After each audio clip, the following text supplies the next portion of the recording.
ত্রয়োদশ জাতীয় সংসদের প্রথম অধিবেশন বসছে আগামী 12 মার্চ। এই অধিবেশনে স্পিকার, ডেপুটি স্পিকার নির্বাচন করা হবে, ভাষণ দেবেন রাষ্ট্রপতি। এছাড়া অন্তর্বর্তী সরকারের আমলে জারি করা অধ্যাদেশগুলো উত্থাপন করা হবে বলে জানানো হয়েছে প্রথম অধিবেশনে। সচিবালয়ের সিনিয়র মন্ত্রীদের সঙ্গে প্রধানমন্ত্রী তারেক রহমানের বৈঠকে এসব সিদ্ধান্ত হয়। এছাড়া হজরত শাহজালাল আন্তর্জাতিক বিমানবন্দরে থার্ড টার্মিনাল চালুর উদ্যোগ নিতে নির্দেশনা দিয়েছেন প্রধানমন্ত্রী। ইমরুল আহসানের রিপোর্ট। সময়মতো অফিসে পৌঁছে সবাইকে অবাক করলেন প্রধানমন্ত্রী তারেক রহমান।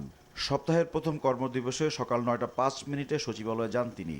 সচিবালয়ে গিয়ে মন্ত্রী প্রতিমন্ত্রীরা কারা কারা অফিসে গেছেন তার খোঁজখবর নেন প্রধানমন্ত্রী। একই সাথে নির্দিষ্ট সময়ে অফিসে পৌঁছাতে সবাইকে নির্দেশনা দেন তারেক রহমান। অংশ নেন বেশ কয়েকটি গুরুত্বপূর্ণ বৈঠকে।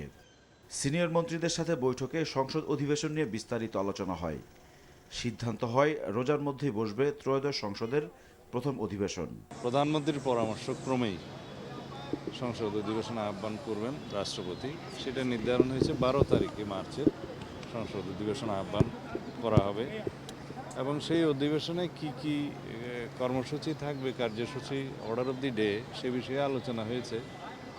যেমন সেই অধিবেশনে স্পিকার, ডেপুটি স্পিকার নির্বাচিত হবে এবং ইন্টারিম গভর্নমেন্টের আমলে যে সমস্ত অধ্যাদেশ প্রণয়ন করা হয়েছে সেগুলো উপস্থাপন করা হবে, সুপ্রস্তাব হবে প্রথা মাফিক এবং রাষ্ট্রপতির ভাষণ হবে। আর অন্যান্য যে সমস্ত বিষয় থাকবে সেগুলো পার্লামেন্টের রেগুলার যেগুলো জব সেগুলো হবে।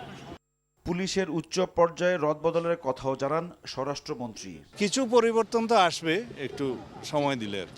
হজরত শাহজালাল আন্তর্জাতিক বিমানবন্দরের থার্ড টার্মিনাল চালু নিয়ে সংশ্লিষ্ট মন্ত্রণালয়ের মন্ত্রী প্রতিমন্ত্রী ও কর্মকর্তাদের সাথে আলাদা বৈঠক করেন প্রধানমন্ত্রী। কিভাবে এটাকে আমরা তাড়াতাড়ি করতে পারি সেটা নিয়ে কাজ চলছে। এখন নির্দিষ্ট কোনো টাইম দেওয়া যাবে না। কেন চালু হতেছে এটা তো ইন্টারিম গভর্নমেন্টের সময় ছিল, ওই সময় প্রশ্নটা তখন করতে পারতেন। কিন্তু এখন হলো যে আমাদের মাননীয় প্রধানমন্ত্রী চেষ্টা করছে এটাকে যাতে সামনে চালু করা যায়।